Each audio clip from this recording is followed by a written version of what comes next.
The text message came while Ava Martin was reaching for milk in the dairy aisle. "I see you!" Ava's hand froze. Her phone buzzed again. "Aisle 4? Blue sweater? You look good, Ava. I've missed you." Asterisk. Her stomach dropped. She turned slowly, scanning the grocery store. Customers pushed carts. A mother corralled 2 children. An elderly man studied cereal boxes. And there, at the end of aisle 4, partially hidden behind a display of pasta sauce, was Trevor, her ex-boyfriend. The man she'd left 6 months ago after 18 months of escalating control, jealousy, and emotional abuse that had nearly destroyed her. The man who'd called her 247 times in the first month after she'd blocked his number. The man who'd shown up at her gym, her favorite coffee shop, her friend's apartment until she'd filed a restraining order. The restraining order that was apparently just a piece of paper. Trevor smiled when their eyes met. That smile that looked friendly to strangers, but that Ava knew meant, "You can't escape me." He raised his phone, pointed at it. Another text arrived. "We need to talk. I'm not leaving until we do." Ava's hands started shaking. She was in a public place, cameras everywhere, other people around. He couldn't do anything here, couldn't hurt her. But she knew Trevor. He'd wait, follow her to her car, follow her home, violate the restraining order just enough to terrify her without technically doing anything the police would arrest him for. She abandoned her cart and walked quickly toward the front of the store, pulling out her phone to call 911. "Excuse me, miss." A voice stopped her. Deep, calm, with an accent she couldn't quite place. Italian, maybe, or something close.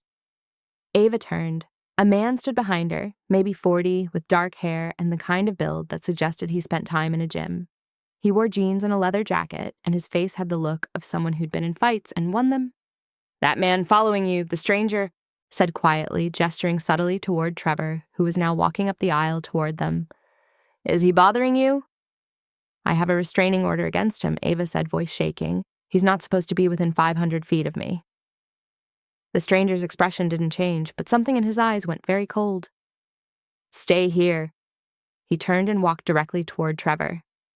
Ava watched, frozen, as the stranger intercepted Trevor 3 aisles away. She couldn't hear what was being said, but she could see body language. The stranger spoke calmly. Trevor responded with his usual confident arrogance, the posture of someone who'd never faced real consequences. Then the stranger leaned in closer, said something else, and Trevor's expression changed. Fear, actual fear, crossed Trevor's face for the first time Ava had ever seen. The stranger spoke for maybe 30 more seconds. Trevor's confidence crumbled completely. He backed up, turned, and left the grocery store without looking back. The stranger returned to Ava. "He won't bother you again." "What did you say to him?" "I explained reality, that you're under protection now, that approaching you has consequences he won't survive." The stranger pulled a business card from his wallet and handed it to her. "My name is Marco. If he comes near you again, if anyone threatens you, you call that number, day or night. Someone will answer." Ava looked at the card. Just a name, Marco Vitale, and a phone number. "Why would you help me? You don't know me." Marco's expression softened slightly. "I know men like him, and I know what happens to women they target when no one intervenes." He started to turn away, then stopped. "Also, you should know something. The restraining order says 500 feet. He was standing 12 feet from you. That's a violation. If you call the police and show them the security footage, he'll be arrested." "How do you know the restraining order says 500 feet? Marco smiled slightly.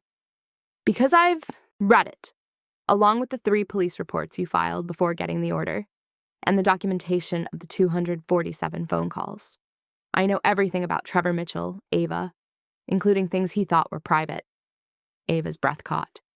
"You investigated him? Why?" "Because men like Trevor don't stop until they're made to stop, and I decided he needed to be stopped." Marco's voice was calm, matter-of-fact. "You're safe now. If he's smarter than he looks, he'll understand that and stay away. If he's not, I'll educate him further." Before Ava could respond, Marco walked away.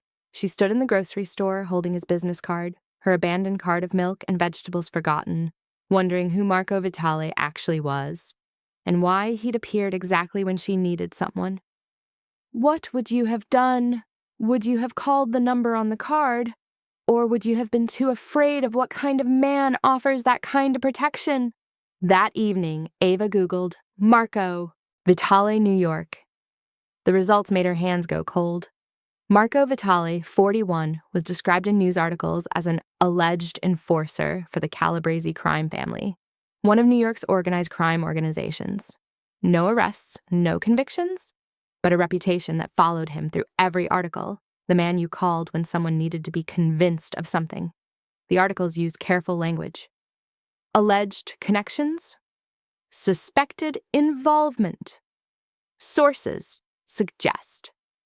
But the message was clear. Marco Vitale was someone who made problems disappear, and the methods he used to make them disappear weren't always legal.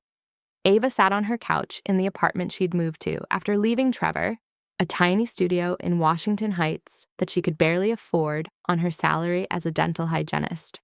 She looked at Marco's business card, then at her phone where Trevor's texts from the grocery store were still visible. "I see you. We need to talk. I'm not leaving until we do." Asterisk, the restraining order hadn't stopped him. The police had told her they couldn't do anything unless he actually did something. 3 reports of stalking, 247 documented phone calls, showing up at her workplace twice. Apparently none of that was actually doing something. But 5 minutes of conversation with Marco Vitale had sent Trevor running. Ava put the card in her wallet and tried to tell herself she wouldn't use it. For 3 days, Trevor stayed away. Ava started to believe maybe Marco's warning had actually worked. Maybe Trevor had finally understood that the consequences of stalking her weren't worth it. Then on the 4th day, Ava came home from work to find her apartment door ajar. Not broken, not forced, just unlocked and slightly open. She knew immediately. Trevor had a key from when they dated, when he'd insisted on having access to her place in case of emergencies. She'd forgotten to get it back when they'd broken up. Ava backed away from the door and pulled out her phone. She should call 911, should report the break-in. Instead, she called the number on Marco Vitale's card. He answered on the 2nd ring. "Marco, this is Ava from the grocery store. Trevor, my ex, he broke into my apartment. Or let himself in. He had a key. I don't know if he's still inside, but my door is open and I'm scared to go in. Where are you right now?" "In the hallway. Outside my apartment." "Stay there. Don't go inside. I'm sending someone. They'll be there in 10 minutes. I should call the police." "You can call them after my people make sure Trevor isn't still inside your apartment." Marco's voice was calm but firm.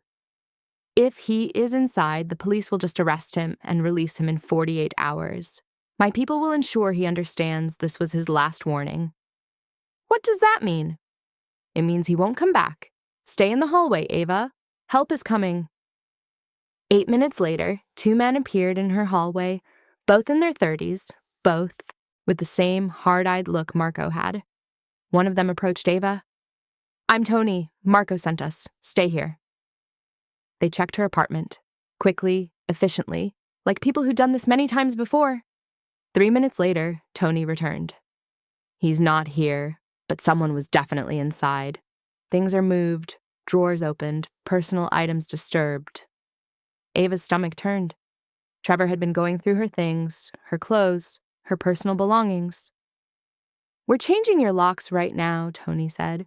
"Marco's orders, new locks, deadbolts, security chain, and we're installing a camera in your hallway that connects to an app on your phone. You'll see anyone who approaches your door." "I can't afford. It's handled. Marco doesn't ask for payment." The locks were changed within 30 minutes. The camera installed in 45. Tony showed Ava how to use the app, how to see the hallway feed, how to save recordings. "If Trevor comes back, you'll have video evidence. But he won't. Come back." Tony's voice carried absolute certainty. "Marco's already having a conversation with him tonight about boundaries and consequences." After the men left, Ava sat in her newly secured apartment looking at her phone where the hallway camera feed showed her empty corridor. She should feel relieved, safe. Instead, she felt complicated, because the safety she now had came from a man allegedly connected to organized crime, from people who had conversations about boundaries in ways that probably weren't legal. But the police hadn't helped. The restraining order hadn't worked. The legal system had told her to wait until Trevor actually did something serious enough to matter. Marco Vitale had handled it in 3 days. Ava didn't know what to think about that, except that she could finally breathe without looking over her shoulder. Trevor stayed away for 2 weeks. Ava started to relax.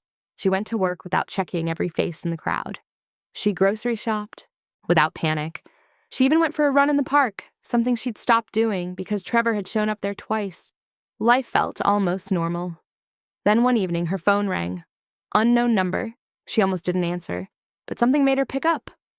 Ava, Trevor's voice, slurred, drunk. We need to talk. Trevor, you have a restraining order. You're not supposed to call me. I don't give a fuck about the restraining order. You think you can just walk away? You think you can send some thug to threaten me and I'll just disappear? I didn't send anyone. That Italian guy, the one from the grocery store, his people came to my apartment, told me to stay away from you or I'd regret it. Trevor's voice rose. Who the fuck do you think you are? You can't do this to me. Trevor, hang up. You're violating. I'm coming over. Right now, we're having this conversation, whether you want to or not. If you come here, I'm calling the police. Call whoever you want. I'm done being scared of you. He hung up. Ava's hands shook as she immediately called Marco's number. He's coming here. Trevor, he's drunk and angry and he just called threatening me. He said he's coming to my apartment right now. I heard, Marco said. His voice had gone very cold. We were monitoring his phone. He's currently in a cab heading to your address. Ava, I need you to do exactly what I say. Go into your bathroom. Lock the door. Don't come out until I tell you it's safe. What are you going to do? I'm going to make sure Trevor understands that threatening you was the worst decision of his life. Marco, don't hurt him. I'm not going to hurt him, but he needs to understand consequences. Now go to your bathroom. Lock the door. Don't come out until I call you. Ava went to her bathroom, locked the door, sat on the floor with her back against the wall, phone in her shaking hands. Through the bathroom door, she heard her apartment's new locks clicking. Someone had let themselves in, but not Trevor. She'd watched her hallway camera feed. Marco must have given his people a key. Voices in her living room, low, professional. Then 20 minutes later, a different sound. Trevor's voice in the hallway, loud and drunk. Ava, open this fucking door! I know you're in there! Pounding on her door, the same kind of violent hammering that had terrified her so many times before. Then Marco's voice, clear, calm, carrying through the door. Trevor Mitchell, you're violating a restraining order. You're drunk. You're threatening a woman who's told you repeatedly to leave her alone. This ends tonight. Who the fuck are you? I'm the person who's going to teach you about consequences. Ava couldn't hear what happened next. The voices moved away from her door, down the hallway. Then, silence. Her phone buzzed. A text from Marco. He's gone. You can come out now. Ava opened her bathroom door, walked into her living room where two of Marco's people stood, Tony and another man she hadn't seen before. Where's Trevor? She asked. Gone, Tony said. He won't be back. What did Marco do? Had a conversation, showed Trevor some things that made him understand why coming here was a mistake. He left in a cab. He's going to the airport. He'll be on a flight to California by morning. California? He has family there. He's going to stay with them, indefinitely. Tony's expression was carefully neutral. You won't hear from him again. How can you be sure? Because Marco is very convincing when he needs to be. Ava never learned exactly what Marco said to Trevor that night in the hallway. What she did learn was that Trevor moved to California the next day, deactivated all his social media, blocked Ava's number, and according to a text Marco sent her 3 days later, had dropped all violations of the restraining order and agreed to terms that kept him away from New York for a minimum of 2 years. What terms? Ava texted back. Terms that benefit both of you.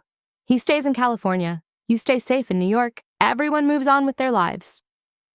Ava sat in her apartment, the apartment that now had good locks and a security camera and hadn't been violated by Trevor in 3 weeks, and tried to process what had happened. A man allegedly connected to organized crime had protected her when the legal system couldn't, had made her stalker disappear with one conversation, had given her safety she'd been seeking for 6 months through official channels that had all failed. She should probably feel uncomfortable about this, should question the methods Marco had used, should worry about what consequences meant when enforced by someone like him. Instead, she just felt relief and gratitude, and something else she couldn't quite name, the understanding that protection didn't always come from police badges and court orders. Sometimes it came from people who operated outside those systems because they knew how inadequate those systems were. A week later, Marco called her. "How are you doing?" he asked. "I'm okay. Better than okay, actually. I can sleep at night. I'm not afraid to leave my apartment." "Good. That's how it should be." "Marco, can I ask you something?" "Go ahead." "Why did you help me? I'm nobody. A stranger you saw in a grocery store. Why go to all this trouble?" Marco was quiet for a long moment. When he spoke, his voice was softer than she'd heard it before. 15 years ago, my sister was killed by her ex-boyfriend.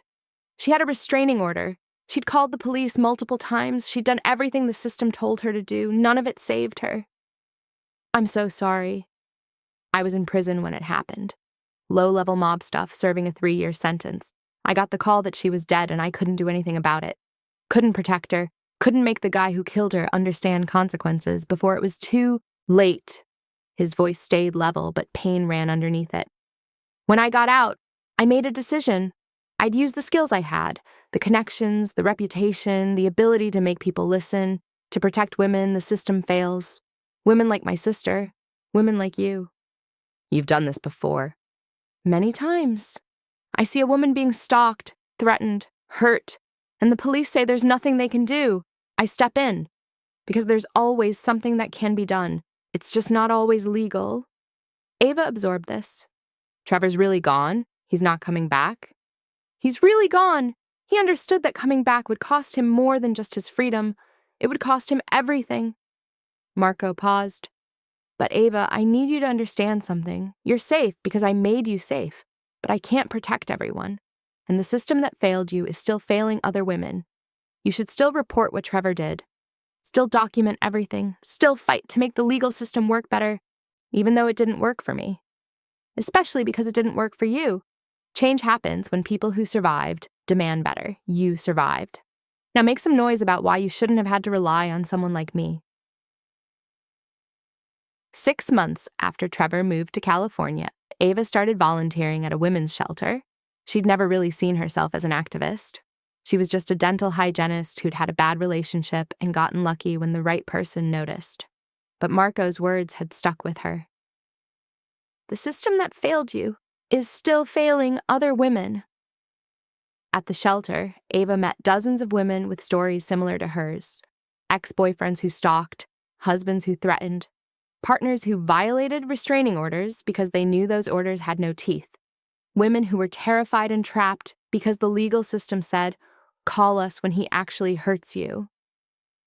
Ava started speaking at community meetings about the gaps in restraining order enforcement, about how the system waited for violence instead of preventing it, about how women needed better protection before it was too late. She was careful. She never mentioned Marco or his methods. She talked only about her own experience, Trevor stalking her, the police who couldn't help, the restraining order that didn't work. She just left out the part about how it actually ended. But word spread. Women at the shelter started asking, "How did you actually get him to stop? The police didn't help you either, but he's gone. How?" Ava didn't know how to answer that without talking about Marco. So she started saying something that was technically true. I found someone who could help when the system couldn't. And yes, it worked. But we need to fight to make the system work so women don't have to find alternative solutions. One evening after a shelter event, a woman approached Ava nervously. "You said you found someone who could help. Would you be willing to connect me? My ex is violating his restraining order. The police say there's nothing they can do until he actually hurts me. But I know he's going to. I need help the system won't provide." Ava looked at this woman, probably 30, terrified, desperate, just like she'd been 6 months ago. She thought about Marco's card in her wallet, about the phone number she'd memorized but not called since the night Trevor had left. "What's your name?" Ava asked. "Kayla." "Tell me your story, Kayla. Everything." 2 weeks later, Kayla's ex-boyfriend moved out of state. Suddenly, unexpectedly, leaving behind an apartment lease and a job and a harassment pattern that had been escalating for months. Kayla called Ava, crying with relief. I don't know what you did or who you know, but thank you. I can breathe again. Ava had made one phone call. To Marco. Explaining the situation, another woman being stalked, another restraining order being violated, another case of the police saying, there's nothing we can do. Marco had said, give me her ex's information, I'll handle it. And he had. Word spread quietly. Ava became known at the shelter as someone who could connect women with alternative protection. She never explained what that meant. She just said, if the system fails you, I know someone who can help. But you can't ask too many questions about methods. Most women didn't care about methods. They cared about safety. Over the next year, Ava connected 12 women with Marco, 12 stalkers who suddenly moved away, dropped contact, understood that consequences existed even when the legal system provided none. And Ava started to understand something about morality and protection and the difference between how things should work and how they actually did. The system should protect women. Restraining orders should restrain. Police should intervene before violence occurred. But they didn't, and women died waiting for should to become reality. So people like Marco existed in the gaps, using methods that wouldn't survive legal scrutiny, operating in spaces the law didn't reach, protecting people the system had abandoned. It wasn't ideal. It wasn't what justice was supposed to look like. But it was better than women being terrorized by exes who knew restraining orders were just paper. One evening, Ava met Marco for coffee. It had become an occasional thing, checking in, discussing cases, making sure the women Ava referred were actually safe. How many now? Marco asked. 18 in the past year, all safe, all living without their exes terrorizing them. And all of them because the legal system failed first. Every single one. Ava stirred her coffee. Marco, does this ever bother you, operating outside the law? Every day, he said simply. I'd much prefer a world where I wasn't necessary, where restraining orders actually worked, where police could act before women were hurt instead of after. He paused. But I live in the world that exists, not the world I wish existed. And in this world, women need protection the system can't provide. My supervisor at the shelter knows what I'm doing, connecting women with you. She says it's dangerous, that I'm playing with fire, that you might want something in return someday. Do I? Marco asked. Have I ever asked you for anything? No. I won't. This isn't transactional. I don't protect women so they owe me. I protect them because my sister didn't get protected. His voice was firm. Your supervisor is right that it's dangerous. Not because I'll ask for something, because you're operating in gray areas. If anyone investigates, if any of the men I've convinced to leave come back claiming harassment, you could face consequences. Is that likely? No. The men I convince don't come back, and they don't file complaints because doing so would require admitting why they left, but it's possible. Marco looked at her seriously. You should be aware of the risks. The risks of helping women stay alive? Ava met his eyes. I can live with those risks. 2 years after Marco had confronted Trevor in a grocery store, Ava stood at a city council meeting advocating for stronger restraining order enforcement. I was stalked by my ex for 6 months, she told the council members and the audience of community members. I filed police reports. I got a restraining order. I did everything the system told me to do. It didn't work. The stalking continued. The violations continued. The police said they couldn't help until he actually did something. She paused. I survived because I found protection outside the legal system. But the fact that I had to do that, the fact that official channels failed so completely that I needed alternative solutions, that's the problem we need to fix. She didn't mention Marco, didn't explain what alternative solutions meant, just planted the seed. The system isn't working, and women are finding protection elsewhere because they have no choice. The council members asked questions. How many women had similar experiences? What specific policy changes would help? Would she be willing to testify at a state hearing on domestic violence laws? Yes, Ava said to all of it. I'll testify. I'll share my story.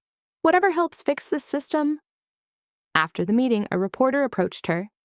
You mentioned finding protection outside the legal system. Can you elaborate? No, Ava said. But I can tell you that every woman I know who's been stalked has a story about the legal system failing them. And most of them had to find creative solutions to survive. That's not a success story. That's a system failure. The article ran 2 days later in the local paper. Stalking victim advocates for stronger laws, says current system forces women to seek alternative protection. Marco called her that evening. Saw the article. You're getting press attention. I was careful, didn't mention you or methods, just that the system failed and I found another way. I know. You did well. He paused. Ava, you're building something. Advocacy work, public pressure, real potential for change. That's good. But you should know the more visible you become, the more scrutiny you'll face. If anyone digs into how you actually solved your stalking problem, they'll find Trevor suddenly moving to California with no clear explanation. And if they dig deeper, they might connect you to me. Might start asking questions about the other women whose exes suddenly left town. It could become complicated. Are you asking me to stop? No, I'm telling you to be smart. Document everything through official channels. Make sure there's a paper trail showing you tried legal remedies first. Protect yourself. I will, Ava hesitated. Marco, if I could go back, knowing what I know now about you, about your methods, about the gray areas, I'd still call you. I'd still ask for help, because the alternative was living in terror forever. I know, and I'd still help you. But Ava, the goal is to make it so women don't have to call people like me. Keep fighting for that.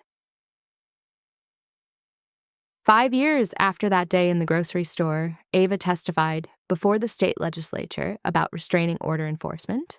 She'd become a recognized advocate, worked with domestic violence organizations, spoken at conferences, built a reputation as someone who'd survived stalking and turned that experience into activism. Her testimony was powerful because it was true. She'd experienced the system's failures firsthand.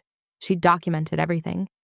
And she'd lived to advocate for change because, as she carefully phrased it, I found protection when official channels failed. New laws passed, better enforcement mechanisms, more funding for police training on stalking cases, protections for victims who reported violations, real change, built on hundreds of stories like Ava's, all pushing for a system that actually worked. But Ava knew the truth behind her own survival, knew that Marco Vitale and people like him still existed in the gaps, still protected women the system abandoned, still used methods that wouldn't be approved in legislative hearings. And she knew that until the system actually worked perfectly, until every restraining order was enforced, until every stalking victim was protected, until every threat was taken seriously, people like Marco would be necessary. It wasn't ideal. It wasn't how justice was supposed to work. But it was better than women dying while waiting for the perfect system to save them. One evening, Ava received a call from a woman named Jessica, who'd seen her testify. My ex is violating his restraining order, Jessica said. The police say there's nothing they can do. I'm terrified. And I heard that you know people who can help when the system can't. Ava closed her eyes. 5 years later, and this was still happening. All the laws passed, all the policy changes, all the advocacy, and the system was still failing women. Tell me your story, Ava said. Everything. And later that evening, she made a phone call to a number she'd had memorized for 5 years. Marco, I have someone who needs help. Because some things hadn't changed. The system was better. But it wasn't perfect. And until it was, women would still need protection from people willing to operate in the spaces the law didn't reach. People like Marco Vitale, who'd lost a sister to a system that failed, and who'd spent 15 years making sure other sisters survived. It wasn't the story Ava told at legislative hearings, but it was the truth she lived with, and she could live with it. Because women were alive who wouldn't have been otherwise.